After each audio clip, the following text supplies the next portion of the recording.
Normally, I go to the Hill for my news, but Vanity Fair wrote an article that actually sounds like something I would write. To use political jargon, Nikki Haley, who has lost primary contests in Iowa, New Hampshire, Nevada, and her home state of South Carolina, does not have a snowball's chance in hell of winning the GOP nomination for president. Still, she is apparently intent on not going down without a fight, and to that end, the former governor has a message for voters. Anyone who votes for Donald Trump has a death wish for America. Speaking to the Wall Street Journal, Haley said that while her opponent may be running for re-election to pay his legal fees and get out of some sort of legal peril, the idea of making him the party's nominee is like suicide for our country. Seemingly making a Titanic reference in which America is the boat and Trump is the iceberg, she also told the outlet, "You have to see the hole in the ship." And, oh, excuse me, you have to see the hole in the ship. And if you don't see the hole in the ship, we're all going to go down. Asked point blank why she is still running, Haley told the Journal, "I'm doing what I think is right. I'm doing what I believe 70% of Americans want me to do." 7 in 10 Americans have said they want an alternative to a rematch of the 2020 election, the Journal noted. On the campaign, she's repeatedly noted that despite easily beating his Republican opponents, Trump has failed to win approximately 40% of the vote in some early states, which seems to indicate he'll have a tough time beating Joe Biden in the fall. Speaking of the former, South Carolina governor, told the Journal, despite Trump's status as an accused criminal and certified something abuser, I have serious concerns about Donald Trump. I have serious concerns about Joe Biden. In Michigan, where the fifth Republican primary is being held Tuesday, Trump leads Haley by nearly 57 points, according to 538. Jesus Christ. So, this article is another example of why the Republican nomination was something that could have been competitive, but that was not. Um,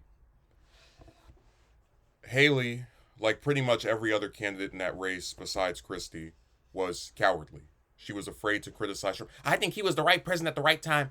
And in these last few weeks, and I should say over the course of this previous month, she started to ratchet up her rhetoric because it's becoming increasingly apparent to her that yeah, I don't there's no route for me here. So it's pretty much because she feels like my career is about to be over, right? I can't run for governor in my state again or, senator and have any chance of winning that, and the party's very likely not going to be that much different 4 years from now if it's still this if Trump still has this much of a stranglehold over it.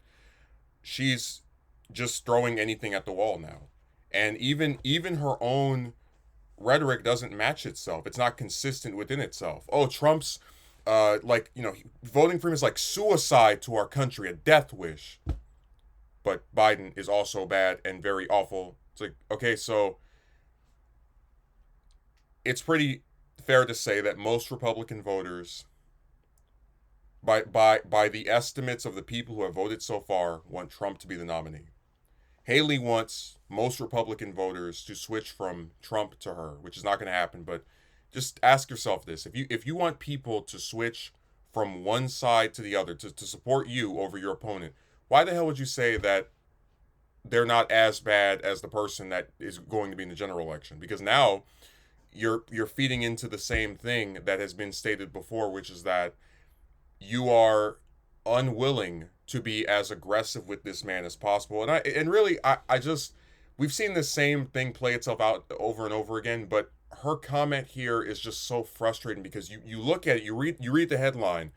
Haley says Trump's winning the primary, being reelected, suicide to our country, which I don't necessarily dispute because, like I said, after he gets this nomination, he has 4 court cases, one of which is going to start in like I think a little bit over 3 weeks.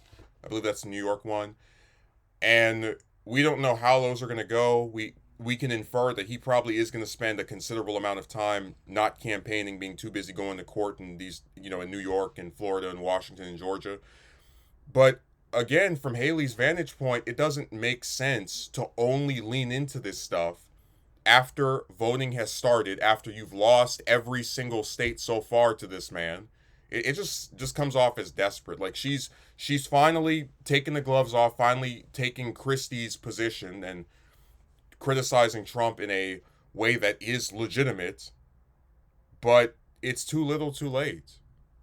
She should have said voting for Trump was a death wish in America from her campaign announcement video. Because she's that little thing about the socialist left or whatever, that was in the video.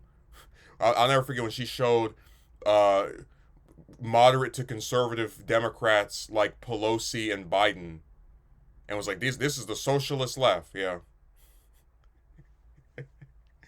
So really, you're just watching a campaign that knows it's on its last legs, that is running out of money because we've seen that I believe was it the Koch brothers? It was one anyway. Some big donor left her alone. So what's going on now is she's entering that stage of just constant free fall, like because every state is just 0, 10%, 20%, even sometimes a little bit higher than that. But she now figures, yeah, there's no case to be made of me winning here. I already lost New Hampshire, the one state that people were convinced I had a shot in.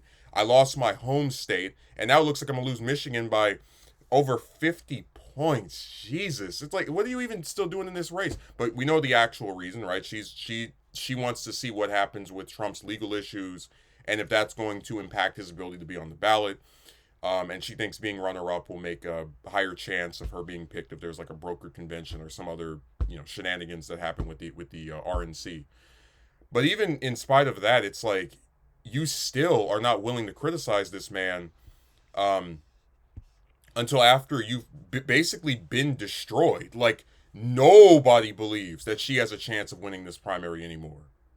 There was a time where I thought she could win New Hampshire. There was a time where I thought, hey, maybe if she goes back to her home state and campaigns, she might be able to pull off some miracle. Now it's like the whole map is one color and it's Trump. It's like there's no path for her anymore, and she knows that. So she's ratcheting up her rhetoric, trying to sound strong. But again, you should have done this months ago, hell, even last year, and it would have been more feasible that this would have an effect. As it is now, people are just gonna look at you and point and laugh. And honestly, she deserves it. You guys try to sound strong after you've already lost damn near a basketball team's worth of states to this man, and it's he voting for him is like a death wish. Well, apparently Republicans really like that death wish.